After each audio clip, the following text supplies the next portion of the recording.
Negara. Saya ucapkan terima kasih kepada YB Lau kerana mengambil inisiatif ini bersama negara-gerakan.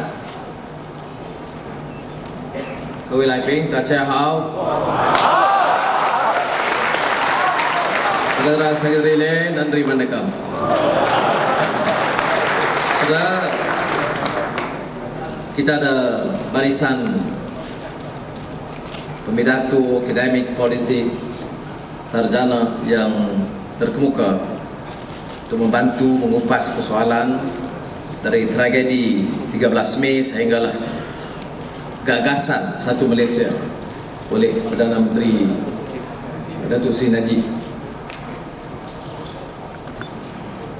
Kita tidak banyak ruang di negara kita untuk membahaskan tajuk-tajuk sedemikian.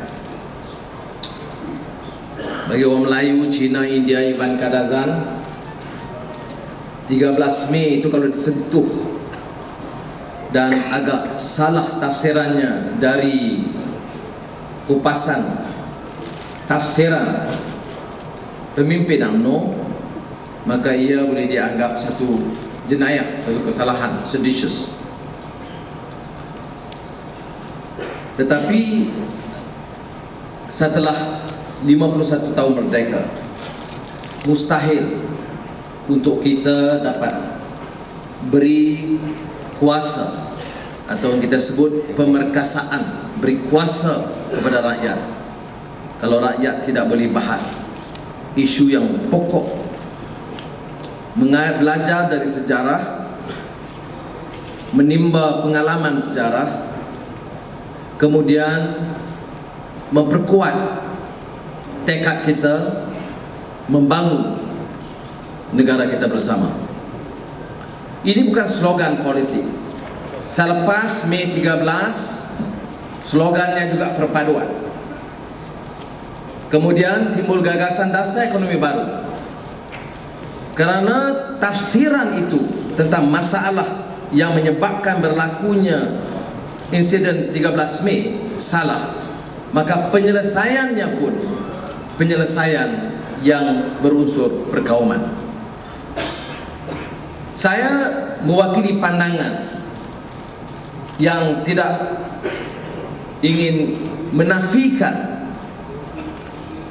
aspek-aspek positif tatkala pemerintah ketika itu mengemukakan gagasan dasar ekonomi baru. Tetapi saya mewakili generasi kedua dan saya percaya generasi ketiga, keempat yang ada di sini akan menerima kenyataan bahawa kalau mau Malaysia ini perkuatkan muafakat kekeluargaan, maka penyelesaiannya bukan slogan baru. Penyelesaiannya ialah dasar dan program baru yang adil bagi semua rakyat Malaysia.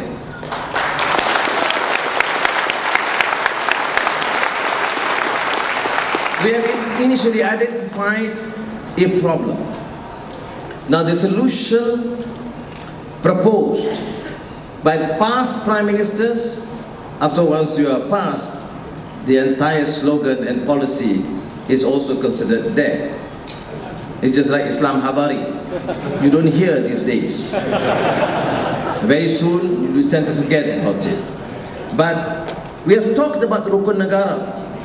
We have talked about Wawasan 2020. And now we are talking about One Malaysia. We are not here to champion and promote a new slogan.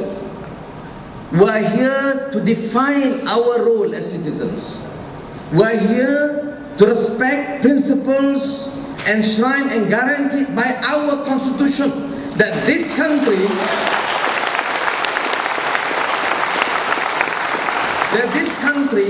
must promote policies and programs that will help resolve the problems of the poor and the marginalized of all races and ethnic groups of this country. I'm a Malay. I'm a committed Muslim. And I represent a common sentiment that I believe is shared by many Malays and many Muslims.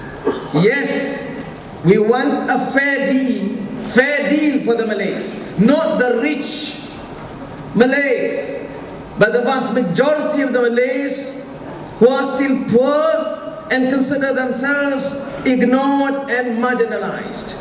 And we want a solution that will protect the interests of the Malays together with their brothers and sisters, the Chinese and Indians in this country. Now for that, people like me, Datuk Seri Niza, our new, I call him the Bendahara Tun Perak.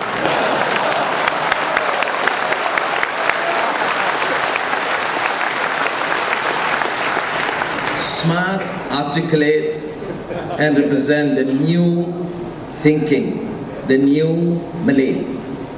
Not racist, not dogmatic, very Malay, very Islamic, but very Malaysian and committed to champion the cause of all Malaysians.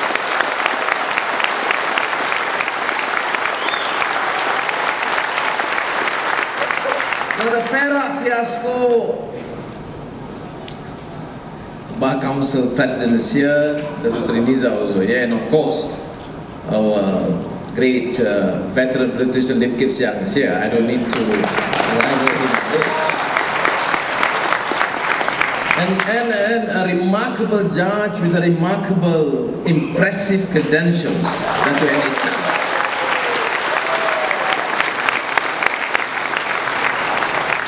So let them deal on the specific issue of great interest to all Malaysians at length. But suffice for me to say that this is not a legal issue that can be hoped to be resolved in the court of law. You know my view about the relevant and irrelevant judge. And that is why our common resolve, representing leaders and supporters of Pakatan Raya, is to demand fair and free elections in the state of Perak now.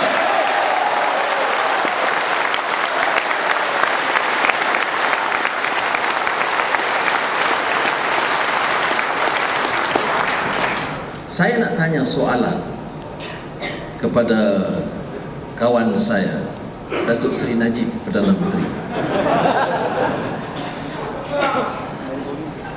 Yang takut sangat pilihan raya sebab apa?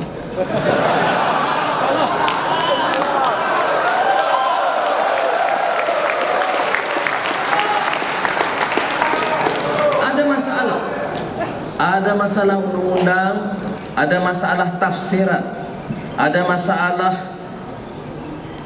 masing-masing mendakwa punya kekuatan. Perak 3 bulan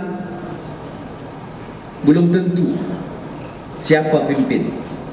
Kita iktiraf Datuk Seri Nizam, Menteri Besar yang sah.